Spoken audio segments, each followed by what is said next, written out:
just to, if you allow me, Honourable Speaker, on the question of medical tourism, yes. You've dwelt much on the aspect of expatriates coming into the country.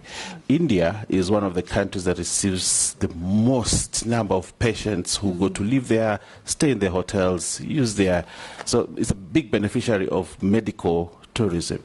Tanzania, across the border here, there's so many people from the coast who go to a hospital that is called Muhimbili or something. And many of them go there, and they benefit a lot in terms of revenue because of patients going out there. Kenya has just been sending away patients. It has not been receiving. In terms of policy framework and legislation, what would you propose if you are given this opportunity to develop Kenya as a medical tourism destination so that we can reap big in terms of our giving out medical services and also in terms of bringing revenue into, in the form of tourism in the country? What policy and legislative frameworks would you propose? That you combine with Caleb and Mrs. question about medical tourism. Go ahead. And the Speaker, also the transit from NHIF to SHIF. Russia. Go ahead.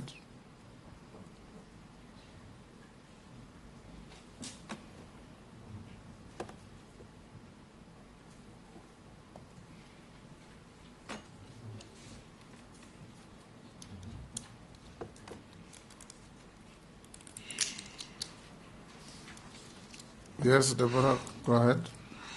Okay. Thank you very much, honorable members. The first thing we need to do is assess and look at best practices from the other countries, such as India. What have they done in terms of building their capacity? And how can we improve?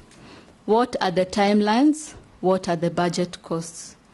In terms of specialists, we need to ensure that we have top-notch specialists in the areas and also expand the medical equipment that can be utilized for this. And again, the infrastructure, the logistics, among other aspects that are involved. And so, yes, it is true that we need to have policies with regards to this, but in terms of how to progress, I think that we need to look at the priorities in Kenya. We don't have affordable, accessible, quality of care for patients. And I'll give an example. When I was in Fikiria Jamii, there was a widowed. She had 3 children. She used to wash clothes in Isili. And this lady had developed complications, and we had to send her to Kenyatta Hospital. And so we had to dig deep into our pockets to get money for her transport and her consultation. Once we did that, she went to Kenyatta Hospital, and an array of investigations, including invasive ones, were requested by the doctor. They could have cost her an arm and a leg. And for treatment, it would cost her life because she could not afford it. So coming back, I think we need to have our priorities right.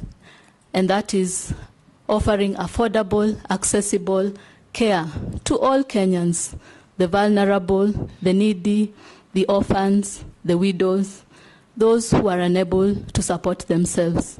And after that, we can think long-term of having Kenya as a medical hub.